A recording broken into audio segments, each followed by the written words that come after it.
रोहित भाई का नाम रहेगा, जब तक सूरज चांद रहेगा, रोहित भाई का नाम रहेगा, जब तक सूरज चांद रहेगा, रोहित भाई का नाम रहेगा, जब तक सूरज चांद रहेगा, रोहित भाई का नाम रहेगा, जब तक सूरज चांद रहेगा, रोहित भाई का नाम रहेगा। इंकलाब जिंदाबाद, इंकलाब जिंदाबाद, इंकलाब जिंदाबाद, वंदे मातरम, वंदे मातरम, वंदे मातरम, भारत माता की जय, भारत माता की जय, भारत माता की जय, वंदे मातरम, वंदे मातरम, वंदे मातरम, इंकलाब जिंदाबाद, इंकलाब जिंदाबाद, इंकलाब जिंदाबाद, रोहित भाई अमर रहो, रोहित भाई अमर रहो, रोहित भाई अमर रहो, रोहित भाई अमर रहो, रोहित भाई अमर रहो, रोहित भाई अमर रहो, रोहित भाई अमर रहो, इंकलाब जिंदाबाद रहो,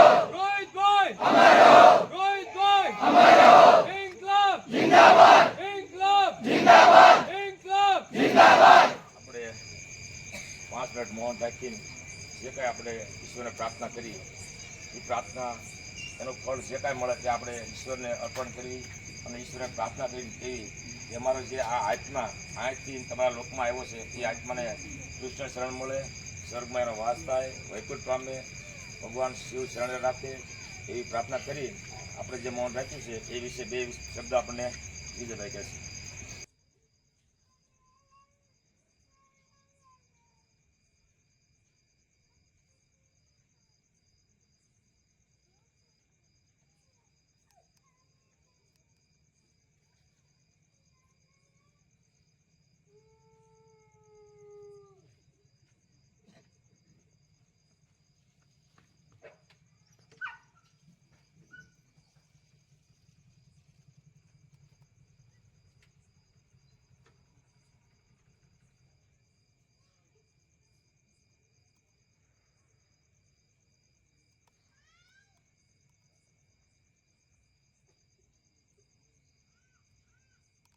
બધા વડીલોને, ભાઈઓને અને બધા બાળકોને તથા મારા માતા બહેનો અને દીકરીઓને મારા જય દ્વારકાથી.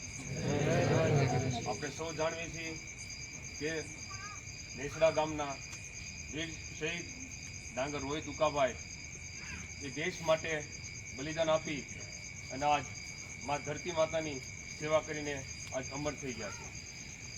આપ સૌ જાણીએ છીએ કે રોહિતભાઈનું વતન છે, આ જે ગલી છે, જે બજારો છે, તેમાં એક સમયે તેઓ ખિલાડી કરતા રમતા અને તે યોગેશ્વરમાં પણ ભક્તિમય પણ હતા, ભાવફેરી કરેલી અને એટલો એના દેશપ્રેમ અને રાષ્ટ્રપ્રેમ હતો કે તેમને આજથી 10 મહિના પહેલાં આઈટીબીપી જે ભારતીય સીમા પોલીસ બળ છે એમાં તે ભરતી થયેલા. તેમની ટ્રેનિંગ પૂરી કરી તારીખ 5 તેમને કસમ વિધિ, જેને ટૂંકમાં શપથવિધિ કહેવાય છે, એ શપથવિધિ કરી અને ટૂંકમાં માદરે વતન 11 તારીખે આવવાના હતા. પણ જે કાંઈ ઈશ્વરને ગમ્યું એમાં સૌ આપણે કોઈ કાંઈ કરી શકતા નથી. એક દિવસ સૌને એ માર્ગે જવાનું જ છે. પણ જે રોહિતભાઈ જે ગયા છે એ એક હરેક દેશમાં જે નાગરિકો, જે સૈનિકો હોય છે, તો ભારત દેશમાં 50 લાખ જેવા બધા જવાનો હોય છે અને તેઓ કાર્યરત હોય છે. એમાંથી અમુક જે આવા હોય છે માં ભૌમની રક્ષા કરવા ખાતર જે વીર શહીદ થઈ જાય છે, એમાંના આપણા એક ડાંગર રોહિત ઉકાભાઈ શહીદ થઈ ગયા છે. તો એમના આત્માને શાંતિ અર્થે આપણે જ્યાં મૌન ધારણ કર્યું છે એ એમને હંમેશા માટે આ ગ્રામ પ્રત્યે એને જે પ્રેમ હતો એ માન સન્માન સાથે એ હંમેશા ગૌરવ અનુભવશે. બીજી વાત એ કરું કે આપણે આજ આવા મોસમમાં ટૂંકમાં એકઠા થયા છીએ તો જે જવાન હોય છે એ ત્રણેય મોસમમાં વરસાદ હોય છે, ચોમાસું હોય છે, શિયાળો હોય છે અને ઉનાળો હોય છે. ત્રણેય ઋતુમાં કોઈ પણ પ્રકારનો ટાઢ, તડકો કે વરસાદ કોઈ પણ વગર ધ્યાન રાખ્યા વગર સૌથી પહેલાં એ પોતાની દેશ એટલે કે માં ભારતની રક્ષા માટે એ તો કોઈ પણ વસ્તુની પરવા કર્યા વગર તેની રક્ષા કરે છે. અને એ માટે જ ટૂંકમાં હું કહું છું કે જે રોહિતભાઈને જે તિરંગા સાથે અહીંયા તેની જે વીર શહીદ યાત્રા નીકળી છે એ અમને ટૂંકમાં આપણે એક સન્માન આપીએ છીએ. અને જે ગાર્ડ ઓફ ઓનર જે મળ્યો છે, જ્યારથી ટૂંકમાં નેસડા ગામના આ ગામનો જે દેશ મંડાણો છે ત્યારથી કે અત્યાર સુધીમાં આપણા માટે એક ગૌરવની લાગણી કહેવાય કે આપણા વચ્ચે એવા વીર જવાન વીર શહીદ રોહિતભાઈ હતા અને એના લીધે આપણા ગામને એક સન્માન મળ્યું. બીજી વાત એ કરવી છે મારે કે નોર્મલી હું પણ આર્મીમાં સેવારત છું, તો બીજા રાજ્યોમાં એવું હોય છે કે પોતપોતાના જે કાંઈ ડિસ્ટ્રિક્ટ કલેક્ટર હોય છે એ લોકો આદેશ આપે છે કે જે કાંઈ જવાન શહીદ થઈ ગયા છે એ તમામ સુવિધા અને તમામ વ્યવસ્થિત શાંતિપૂર્ણ સફાઈમય અને એક ટૂંકમાં પ્રોટોકોલ પ્રમાણે જે અંતિમવિધિ કરવામાં આવે છે તેઓ લોકો પૂરી સર્વિસ પ્રોવાઈડ કરે છે. પણ અહીંયા આપણે જોયું તો એ લોકોએ આપણે ટૂંકમાં અહીંયા સુધી પહોંચવામાં નિષ્ફળ રહ્યા. પણ જે નેસડા ગામના જે યુવાનો છે, જે તેમના ભાઈબંધો છે, જે તેમના નાના ભાઈઓ છે, એ લોકોએ છેલ્લા 3-4 દિવસથી એવી ટૂંકમાં સખત મહેનત કરી અને બજાર, શમશાન અને આસપાસના એરિયા છે એ બધાને ટૂંકમાં સાફ કર્યા. અને ટૂંકમાં એવું લાગે નહીં કે ડિપાર્ટમેન્ટે કર્યું છે, પણ પોતાને જાત મહેનત કરી અને બધાને પોતાનો કિંમતી સામાન ટૂંકમાં જે સમય કાઢીને જે આ કાર્ય કર્યું છે એ બદલ બધાને મારા પ્રણામ છે.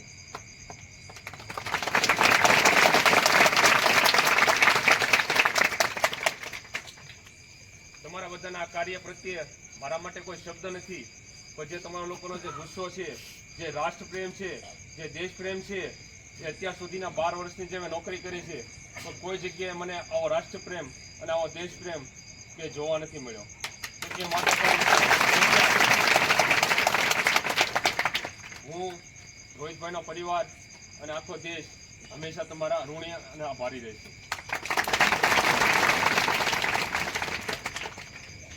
હવે મારે બીજી વાત એ કરવી છે કે ખરેખર જે જવાન શહીદ થઈ જાય છે તો જવાન શહીદ થયા પછી એમના પરિવારમાં જે વજ્રઘાત હોય છે, જે ટૂંકમાં જે કમી હોય છે એ કઈ રીતે આપણે પૂરી કરવી. કારણ કે નોર્મલી ત્યાં જે કાર્યરત હોય છે એમાં પૂછતા હોય છે, જે કોઈ ટૂંકમાં વીર શહીદના પરિવાર આવે છે તે લોકો કહે છે કે સૌ 5-10 દિવસ અમે સુધી દેશભક્તિ હોય છે અને પછી સૌ ભૂલી જાય છે. એમ ખાલી દેખાવ પૂરતી દેશભક્તિ હોય છે, પણ એવું નથી હોતું. એ લોકોને પૂછ્યું શું હોય છે, એટલે લોકોએ કીધું કે ભાઈ અમારો છોકરો વ્યો જાય તો ઘણી જગ્યાએ અમારા કામ ઓલા થઈ જાય છે, ઘણી જગ્યાએ ટૂંકમાં અમે અટકાતા હોઈએ છીએ. તો એ બધાના ટૂંકમાં અનુસરણ લખી અને એનો એનાલિસિસ કરી હું એવું તમને કહેવા ઈચ્છું માગું છું કે જે એમના પરિવાર છે, જે એના પિતાશ્રી, ભાઈ છે, અથવા કોઈ પણ કુટુંબના સભ્યમાં જે કોઈ જ્યાં જાય તો આપણે તેને એક વીર શહીદ રોહિતભાઈ તરીકે એના ટૂંકમાં માન સન્માન આપી, ક્યાંય અટકતા હોય તો તેમને મદદ કરવી અને ક્યાંય પણ આપણે આસપાસ ક્યાંય એને જોઈએ તો એક એને માન સન્માન આપી.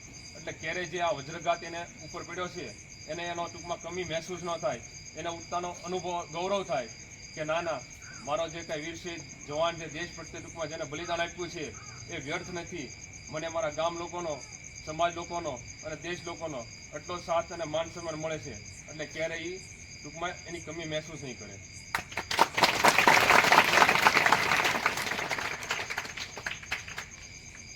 ત્રીજી વાત એ કરવી છે કે જે વીર જવાન બીજા દેશોમાં, બીજા રાજ્યોમાં ટૂંકમાં શહીદ થઈ જાય છે તેમના ગામમાં, તેમના ટૂંકમાં તાલુકા અથવા ડિસ્ટ્રિક્ટમાં જે કાંઈ બજાર હોય છે, જે કાંઈ એવા સર્કલ હતા, જે કાંઈ ચોરા પડતા હોય છે તે રસ્તાનું નામ એનાયત કરવામાં આવે છે.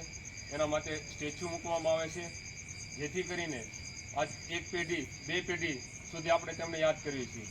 પણ જે કાંઈ એના માટે રસ્તોનું ટૂંકમાં નામાંકિત કરવી છે અથવા તેની સ્ટેચ્યુ બનાવી છે તો એનાથી આપણી 2-3 પેઢી નહીં પણ પેઢી દર પેઢી સુધી બધા યાદ કરશે કે ભાઈ વીર શહીદ ડાંગર રોહિત ઉકાભાઈ કોણ હતા, તો જેમણે જે દેશ માટે જે બલિદાન કર્યું છે, જે તેમણે વિક્રમે અસમય જે સાહસ કર્યું છે અને જેના દેશ પ્રત્યે જે જુનૂન અને મા ભૌમની રક્ષા ખાતર જેને ટૂંકમાં એટલી પ્રચંડ શક્તિ આપી છે, એની નામના જે પેઢી દર પેઢી અને ભવિષ્ય સુધી પહોંચી રહે એ માટે આપણે બની શકીએ તો ગ્રામ પ્રત્યે ગ્રામના એના રસ્તે એનું નામ એનાયત કરવી, એક સ્ટેચ્યુ કરવી, જેથી કરીને દર વર્ષે આપણે એને યાદ કરવી અને આવનારી પેઢી હંમેશા યાદ રાખે કે ભાઈ કોણ હતા, તો આપણે કહેવા થાય કે ભાઈ વીર શહીદ ડાંગર રોહિત ઉકાભાઈ ટૂંકમાં દેશ માટે બલિદાન કરી નાખ્યા અને નેસડા અમને ગૌરવ ટૂંકમાં ગૌરવ એના વીર સાહસ પુરુષ હતા. બીજું એ કહેવું છે કે આપણે જે વીર જવાન જે શહીદ થઈ જાય છે એમની પાછળ આપણે આત્મપ્રયોગ કરી વિલોપ કરીએ છીએ, આંસુ બહાવીએ છીએ. એ ખરેખર નથી હોતું. કારણ કે જે જવાન હોય છે એમને બે માતાઓ હોય છે. એક તો પોતાની માં જનની અને બીજી છે માં ભારતી. તો માં ભારતી માટે જે શહીદ થઈ જશે જવાન, એની પાછું કે ત્યાં આંસુ નથી બહાવતા. કારણ કે એ ક્યારેય ટૂંકમાં આવા ઇમોશનલ કે માટે નથી રહેતો. હંમેશા મા ભારતીની રક્ષા માટે એ હંમેશા સાહસ, પરાક્રમ, કરેજ અને લોયલ્ટી એના માટે હોય છે. જે જુનૂન હોય છે એ જુનૂનથી એ શહીદ થાય છે. તો આપણે એની પર વિલોપ કરવી તો આત્માને હંમેશા ઠેસ પહોંચે છે અને આત્મા એનો દુભાય છે. તો હંમેશા જ્યારે પણ કોઈ વીર શહીદ જાય છે તો અમને હસતા મોઢે કરી અને એના પાછળ આપણે એને આવી વીરાંજલિ આપવી, શ્રદ્ધાંજલિ આપવી. અને એની પાછળ જે થાય આપણે રામધૂન છે, ગીતાજીના પાઠ છે, કે જો કંઈ ટૂંકમાં ધાર્મિક કાર્ય છે, મૂંગા જનાવર છે કે ગાય ચારણ છે, જે ટૂંકમાં આપણે કરી શકીએ એ આપણે કરાય અને એને બની શકીએ ત્યાં સુધી આપણે એના પરિવારને મદદ કરાય. બીજું એ મને ગૌરવ એ થાય છે કે એટલું તો ટૂંકમાં નેસડા ગામના યુવાનોએ અને ટૂંકમાં બધા બાળકોએ એટલું તો સાહસ કર્યું જ કર્યું, તો હજી પણ એમને જે તારીખ 16 તારીખે જે 9 તારીખે ટૂંકમાં ઉત્તરકાજ છે તે નિમિત્તે આપણે નેસડા ગામે બ્લડ ડોનેશન કેમ્પ રાખ્યો છે, જે આપણે નિશાળ વિસ્તારમાં છે. તો એ નિશાળમાં આપ સૌ જાણો છીએ કે રોહિતભાઈ પણ એમાં અભ્યાસ કરેલો છે. તો ઘણી જગ્યાએ એવું પણ મેં જોયું છે કે જે કાંઈ સ્કૂલ હોય છે કે બજાર હોય છે એ તો નામની હોય છે, પણ સ્કૂલનું નામ પણ ટૂંકમાં વીર શહીદ રોહિતભાઈના નામ ઉપર એના જ થાય. અને ગૌરવની વાત એ છે કે સ્કૂલમાં તે ભણ્યા છે તો એના આત્માને વધારે થાય. તો આપણે ગામ લોકો એવો પ્રયાસ કરીએ કે એક તો એને એ નામ મળે, અને બીજું કે જે રક્તદાનનો જે કેમ્પ છે, ખરેખર જે આપણા દેશના જવાન જે શહીદ થાય છે એ રક્ત માટે નહીં પણ પૂરા દેશ માટે પોતાના પ્રાણ છે એ ન્યોછાવર કરી દેતા હોય છે. તો આપણે જે રક્તદાન કેમ્પ છે એમાં ખાલી એક રક્તની બોટલ આપી 250 ml આપીને અને વીર શહીદ ડાંગર રોહિત ઉકાભાઈને એવી રક્ત વિરાંજલિ આપવાની છે, જેથી કરીને પેઢી દર પેઢી અને રાષ્ટ્ર હંમેશા એના માટે તમને યાદ કરે. તો આપણે કાંઈ ન કરી શકીએ તો કાંઈ નહીં, દેશના સીમાડા ન સાચવી તો કાંઈ નહીં, પણ એક રક્તની બોટલ આપીને એમને સાચી એક રક્ત શ્રદ્ધાંજલિ અને વિરાંજલિ પાઠવીએ એવો આપ સૌને મારી પ્રાર્થના છે. રોહિતભાઈ રોહિતભાઈ રોહિતભાઈ વંદે વંદે વંદે જય હિન્દ જય હિન્દ જય હિન્દ ભારત માતા કી જય, ભારત માતા કી જય, ભારત માતા કી જય, જય હિન્દ જય હિન્દ જય હિન્દ જય હિન્દ જય હિન્દ જય હિન્દ જય દ્વારકાધીશ. વડીલો, ભાઈઓ, માતાઓ, બહેનો અને બાળકો, હું બાજુના ગામ ભોળાદ ચૌહાણ કિશોરભાઈ યુવરાજભાઈ આજથી 22 વર્ષ પહેલાં જ્યાં આપણે રોહિતભાઈ નોકરીમાં ગયા હતા તે જ નોકરીમાં ભારત તિબ્બત સીમા પોલીસ બળ ITBP મેં જોઈન કરેલી. મેં 21 વર્ષ નોકરી કરીને ગયા વર્ષે હું રિટાયર થઈને આવ્યો છું. જેમાં રોહિતભાઈ નોકરી કરતા હતા તે સરળ નહોતી. ભારતમાં ઘણા જ પ્રકારની આર્મી અર્ધસૈનિક બળ છે, જેમાં ITBP એક બહુ જ કઠિન કહેવામાં આવે તેવી ફોર્સ છે, જેની ડ્યુટી આપણે ઘરમાં ફ્રીજ હોય, ફ્રીજમાં બરફ કરવો હોય તો એમાં 2 કલાક થાય, પણ જેવી જગ્યાએ રોહિતભાઈની ડ્યુટી છે જે બોર્ડર ઉપર હતા તે જગ્યાએ -40 -50 સુધીનું તાપમાન વયું જાય છે. તો આપણે વિચાર કરી શકીએ -50 એટલે કેટલું થઈ શકે, જ્યાં માણસ પણ જામી જતા હોય છે. એટલી કઠિન ડ્યુટીમાં રોહિતભાઈ હતા. તેને તે ડ્યુટી કરવા માટે જે 9 મહિનાની સખ્ત ટ્રેનિંગ, જે ફક્ત ભારત દેશમાં નહીં પણ 28 દેશોમાં ITBPની ટ્રેનિંગ માની જાય છે કે બહુ કઠિન ટ્રેનિંગ છે, અને બધા જ ફોર્સમાં વધારેમાં વધારે કઠિન ટ્રેનિંગ હોય તો એ ITBPની છે. તે પૂરી ટ્રેનિંગ રોહિતભાઈએ પ્રાપ્ત કરી 5 તારીખે તેમની પરેડ થઈ ગઈ હતી, અને તેથી 5 દિવસ પછી મને પણ ખબર પડી હતી કે આપણે નેસડા ગામમાં તે રજા ઉપર આવવાના છે અને તેમનું સન્માન કરવાનું છે. પણ તેના બીજા દિવસે સવારે મારા ઉપર ફોન આવ્યો અને આવી વાત થઈ, મને જાણ પડી, મને બહુ જ દુઃખ થયું. પછી મેં નેસડામાં 4-5 જગ્યાએ ફોન કરીને મેં જાણ્યું કે આ વાત સાચી છે. મને તો યકીન જ નહોતું હતું કે આવું થઈ શકે, કારણ કે હજી મેં 2 દિવસ પહેલાં જ તેની પરેડ લાઈવ જોઈ હતી. જે ટ્રેનિંગ પરેડ થઈ હતી મેં પૂરી પરેડ જોઈ, તેમાં એવું કંઈ હતું જ નહીં કે આવું થઈ શકે. તો અચાનક આવા દુઃખદ સમાચાર આવતા મને બહુ દુઃખ થયું. મેં પછી મારા ભાઈબંધ જ્યાં અરુણાચલ પ્રદેશ, આસામ, દિલ્હી બધી જગ્યાએ મેં કન્ફર્મ કર્યું. પછી મેં વિજયભાઈ સાથે પણ વાત કરી. પછી મને થયું કે નહીં, આ હકીકત છે. તો બહુ દુઃખ થયું. તે પછી અમે 3-4 દિવસ આપણે એમને આવવાનું હતું.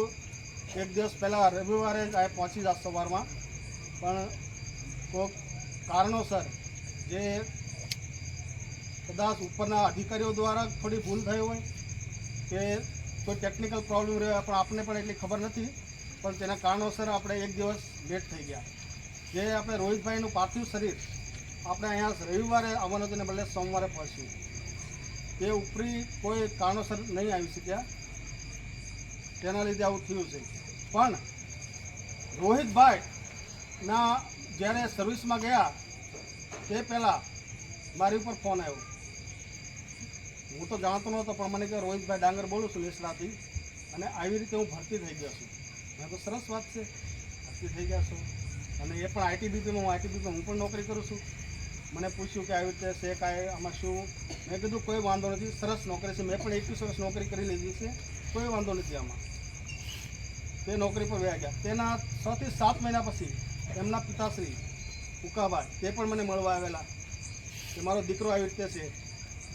જ્યારે હું રિટાયર થઈને આવ્યો તે પછી મને મળવા આવેલા હતા. મને કોઈ વાંધો નથી, પણ કોઈ પણ જરૂરત હોય તો મને પણ કહેજો. આપણે એને ટ્રેનિંગ કરશે ને આપણે જાણીતા છે. અને એ મને કીધું કે આમાં કંઈક કઠિન છે, આવું છે નોકરીમાં કાંઈ. હું કોઈ નથી દિલાસો આપ્યો મેં કે આમાં કર્યું છે. અને જે પણ નોકરી કર્યો કોઈ વાંધો જ નથી, પણ જે આવું દુઃખની ઘડી ક્યારેક આવી જાય એ તો કોઈ પણ બનાવ કોની સાથે બની શકે. જરૂર નથી કે આપણે બોર્ડર ઉપર બને, આપણે ગામમાં હોય તોય બની શકે છે. પણ તેમની સાથે આવો બનાવ બની ગયો એ બહુ દુઃખદ છે.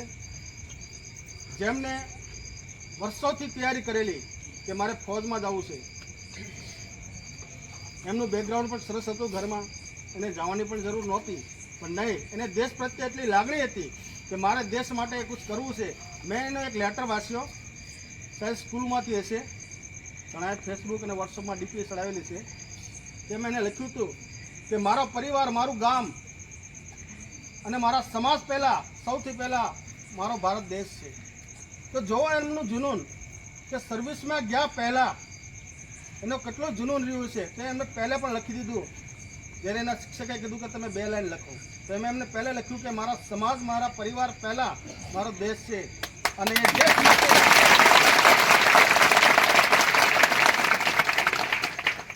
દેશ માટે શહીદ થઈ ગયા. જે રીતે વિજયભાઈએ કીધું કે એમનું નામ અમર થઈ ગયું છે. અને આપણે સ્કૂલ શું, અને હું તો કહું આપણે સિહોર તાલુકામાં પણ શાયદ મને સાંભળે ત્યાં સુધી શહીદનો પહેલો કિસ્સો છે. તો ખાલી આપણે નેસડા ગામ પ્રત્યે નહીં, પણ આપણે સિહોરમાં પણ એવી રીતે ગામથી આપણે આગળથી મોકલશું કે એમના નામનું કોઈ કોલેજ, કોઈ સ્કૂલ કે કોઈ રોડ એમના નામ હોવો જોઈએ. આપણા ખાલી ગામ માટે નથી, આપણા દેશમાં બીજા રાજ્યોમાં જે પણ શહીદ થાય કે શહીદ વીરસિંહ રોડ, શહીદ વીરસિંહ હોસ્પિટલ એવી રીતે નામના હોય જ છે. તો આપણે એમનું નામ, જે આપણી આગળની પેઢી છે, આપણા જે દેશનું ભાવિ છે, તેમને ખબર પડે કે આપણા દેશ માટે આપણા ગામના ડાંગર રોહિતભાઈ શહીદ થયા છે. આપણે તો શું છે, આપણે ખબર છે, આપણે 1 પેઢી 2 પેઢી 3 પેઢી યાદ રાખશું, પણ જ્યાં સુધી એમનું સ્મારક એક ના હોય ત્યાં સુધી આગળ સુધી યાદ ના રહે. તો આ એક બનાવવું બહુ ખૂબ જરૂરી છે. તો આપણે તાલુકામાં પણ આપણે એની દરખાસ્ત આપશું. અને નેસડામાં બનાવવા માટે તો આપણે, મને એવું નથી લાગતું કે આપણે બહારની કોઈની મંજૂરી લેવી પડે. આ તો આપણા ગામ પંચાયતના સરપંચ દ્વારા જ થઈ શકે તેવું છે. આમાં કોઈ ઉપરથી કોઈ મંજૂરી લેવાની જરૂર નથી. તો માટે આપણે ઉપર જો જિલ્લામાં કે તાલુકામાં લેવું હોય તો આપણે તેના માટે લેટર મોકલી અને આની દરખાસ્ત કરીશું. અને આપણે જે વિજયભાઈ કીધેલું કે બહારથી ફોર્સ આવી આ જે કલેક્ટર દ્વારા કરવાનું હોય છે, અને જરૂર છે, કારણ કે આપણા અહીંયા જે કલેક્ટર બેઠા છે, એસપી બેઠા, એને કોઈને ખબર જ નથી કે કોઈ શહીદ થાય તો શું થાય. જે ગામમાં શહીદ થયા હોય તે ગામનો તો નકશો બદલાઈ જાય. શહીદનું પાર્થિવ શરીર આવ્યા પહેલાં ખબર પણ ન પડે કે નેસડા હતું એ લોકોનું કામ હતું, પણ એ લોકોએ નથી નિભાવ્યું. આપણે 3 દિવસ થઈ ગયેલા અને બધા જ અફસર, કલેક્ટર શ્રી, એસપી શ્રીને બધાને જાણ થઈ ગઈ હતી કે આવી રીતે મારું શહીદ થયા છે રોહિતભાઈ ડાંગર, એનું પાર્થિવ શરીર આ તારીખે આવવાનું છે. છતાં એ લોકોએ કોઈ પણ કાર્ય કર્યું નથી. આપણા નેસડાના જે જવાન, જો મંડળ, રામદેવપીર મંડળ, ગોસરાજીમાં હમણાં ઘણા મંડળ છે, તેના જવાનોએ બધું કામ કર્યું છે. હું પણ સંપર્કમાં જ હતો 2 દિવસ, અને ત્યાં અમદાવાદ સુધી. પછી તે દિવસે રાત્રે જ્યારે પાર્થિવ શરીર આવ્યું તે દિવસ પૂરી રાત નેસડાને સાફ સફાઈમાં લાગેલા હતા. એ ખુદ મારી નજરે રાત્રે 3 વાગે નેસડામાં આવ્યો હતો અને મેં જોયું બધી જગ્યાએ પોસ્ટર લગાડતા હતા, ક્યાં ગાડી આવશે, ક્યાં નડશે, ક્યાં નહીં નડે, બધું કરતા. તે બદલ હું નેસડા ગામનો, હું એક એક્સમેન આઈટીબીપી તરફથી નેસડાનો બહુ આભારી છું. કારણ કે જે રોહિતભાઈ જે ફોર્સમાં નોકરી કરતા તે જ ફોર્સનો હું પણ એક્સમેન છું. તે માટે જોકે અમારી ગાર્ડ આવી હતી અને એ લોકો પણ જતી વખતે શિહોરમાં રોકાણ હતા અને હું તેને મળવા પણ રાત્રે ગયેલો. તેને કીધું કે અમારે તો આ 5મો 6ઠ્ઠો કેસ છે કે અમે આવી યાત્રામાં ગયા છીએ. કે નોકરી કરતા હોય તો કોઈને કોઈક આવો કેસ બનતો હોય છે તો ઘરે જતા હોય છે. હું પણ 2-3 વાર ગયેલો છું. પણ જે આપણા ગામનું જુનૂન, દેશ માટે ભક્તિ, જે ભારત માતાનો લાલ આવ્યો તેની પાછળ જે ભક્તિ આપણે દર્શાવી છે, જે 5-6 કિલોમીટર સુધીની લાઈન, તેટલું માણસો જોઈને એ લોકો પણ ભાવુક થઈ ગયા કે નહીં, આવું તમે પહેલી વાર કોઈ દિવસ નહીં જોયું. અમે આસામ જાવી, દિલ્હી જાવી, રાજસ્થાન જાવી, કેટલાય રાજ્યોમાં ગયા છીએ, જ્યાં શહીદો લેવા ગયા છીએ. કે એરપોર્ટમાં આવે, એક જણો કોઈ આવ્યો હોય ને પરિવારનો આવે અને ગાડીની સાથે જાય, ગાડી કે તોર ઉપર કે આ ઘર છે ત્યાં સુધી લઈ જાય, અને કે અમે શમશાને જાવી સલામી દેવા.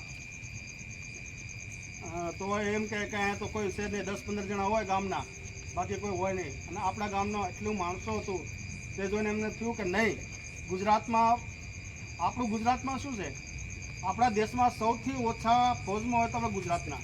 તો લોકો શું કહે, અમે ભરતી થાય તો અમને એમ કહે તમે ગુજરાતી કેમ આવ્યા ફોજમાં, તમારું તો કોઈ આવતું નથી, તમને તો દેશ માટે કાંઈ છે જ નહીં, તમારો તો બિઝનેસ છે. એટલે બધું આપણે બિઝનેસમેન તરીકે બધા ઓળખે ગુજરાતીઓને. ગુજરાતમાં ખૂબ બિઝનેસ છે. પણ ગુજરાતમાં જે નોકરી કરવા જતા કોણ હોય, પૈસા માટે કોઈ નથી જતા કે અમારો પગાર જોતો છે, પૈસા જોતા હશે, જાય છે ફક્ત ભારત માતાની રક્ષા માટે, ભારત માતાના બલિદાન દેવા માટે. પૈસાની જરૂર નથી કે આપણે પૈસા લેવા છે, ફક્ત બલિદાન. અને તે આપણા ડાંગર રોહિતભાઈએ કરી બતાવ્યું. ભારત માટે બલિદાન દઈને આપણો નેસડા, સિહોર તાલુકો, ભાવનગરનું ગૌરવ અમર કરી દીધું, આપણા ગામનું નામ. કે જ્યાં સુધી નેસડામાં કોઈ પણ આવશે તો કહેશે કે આ ગામ ડાંગર રોહિતભાઈ શહીદ વીરનું છે. ભારત માતા કી જય! ભારત માતા કી જય! ભારત માતા કી જય! શહીદ વીર રોહિતભાઈ અમારો! શહીદ વીર રોહિતભાઈ અમારો! શહીદ વીર રોહિતભાઈ અમારો! નેસડાના સપૂત રોહિતભાઈ! નેસડાના સપૂત રોહિતભાઈ અમારો! નેસડાના સપૂત રોહિતભાઈ અમારો! જય હિન્દ. જય હિન્દ.